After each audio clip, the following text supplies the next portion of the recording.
Do-Rag Wisdom here, folks, and we are in the year of the pandemic, the COVID-19 pandemic and the Trump catastrophe. Anytime I go through a zombie apocalypse, I like to wear my high school graduation picture on my, see?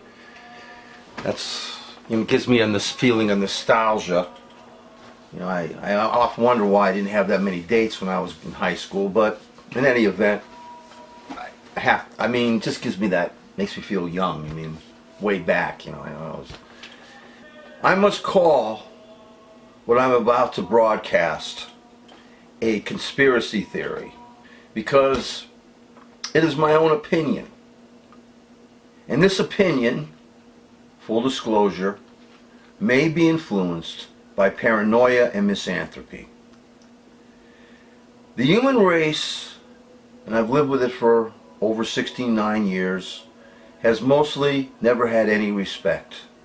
We mostly believe that we are the be-all and end-all, the alpha, omega of evolution.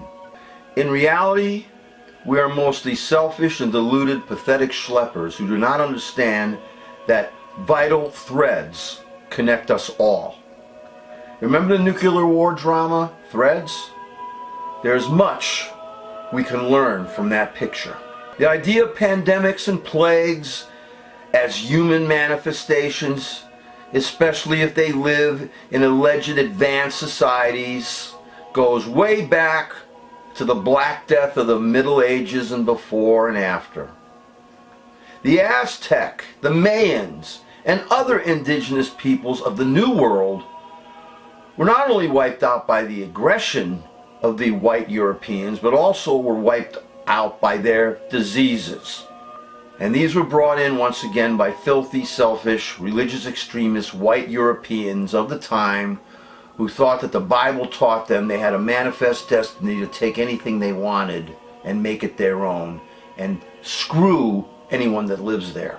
If the alleged advanced societies of the old world had known what to do with their trash and with the infected fleas on rats thriving all over their filthy cities, they may have saved thousands from the onslaught of the Black Death.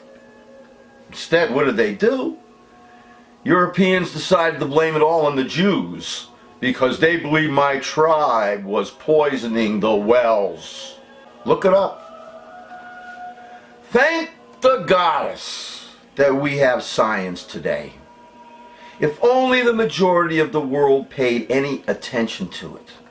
Speculative fiction writers, aka science fiction writers, have warned us for years. And real scientists have told us that our behavior is radically altering our environment for the worst. None of us really believe that everything we do and everything that we are is connected. We think we're all alone. That there are vital threads that connect us all. If one of us is diseased, all of us will be eventually.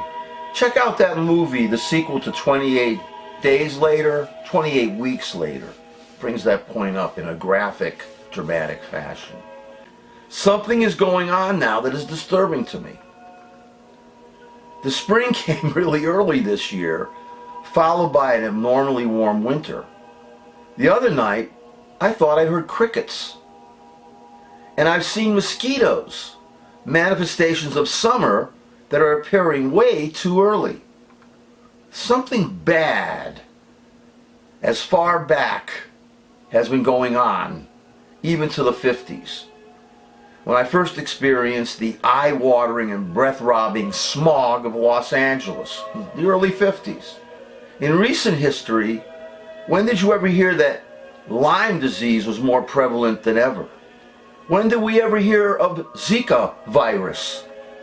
Where have we ever heard of West Nile virus? We human beings, more than any species on this planet, have the most profound effect on all the other threads that exist alongside us. And we have been screwing our environment even more since the human species have become more urbanized, more mechanized, more technologically adept. Recalling the 1950s that I was growing up in or trying to, I only wished we learned from their nuclear monster movies. And fast forward to 1984, I only wish that more people viewed the movie Threads. Because every destructive change on this planet is often based on the poisons that we put out. We have caused horrific change on our world. If only we truly understood the notion of cause and effect.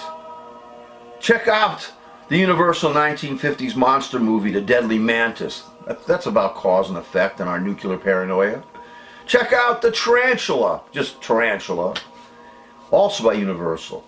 And try Warner Brothers, The Beast from 20,000 Fathoms. Gojira, aka Godzilla, was actually a remake of that. And Them, about the giant ants. And The Attack of the Crab Monsters, about giant crab monsters. And Not of This Earth. All dealing with our irresponsibility, our obsession with destroying where we live and each other. And all of these movies were fun, representing their unnerving time. And from the 1970s, check out the environmental monster movie Prophecy and the dystopian environmental thriller Soylent Green. It opens in 2022, by the way. Everything that we do, all the garbage that we create, is allowing a change in our environment for the worst. Pollute the world enough with our poisons, and in the end, we have super viruses, super bacteria, maybe some crab monsters, giant ants and giant spiders. But right now, we have this new pandemic, this new virus sweeping over us. Just open the door, look at Manhattan, you're reminded of all those movies that have entertained us. And then people voted for a reality show president. He's not very entertaining, especially when he's putting lives at risk. Simpler societies live more closer to nature, which does not mean that they are less violent. Modern societies live against nature, opening the possibilities of new diseases and new destruction. Let's take a lesson from the Lord of the Rings trilogy. All the characters in the book and in the movie trilogy live in harmony with nature. Look how they live. Look at the production design when you look at the hobbits or the elves or the dwarves. All the villains live against nature.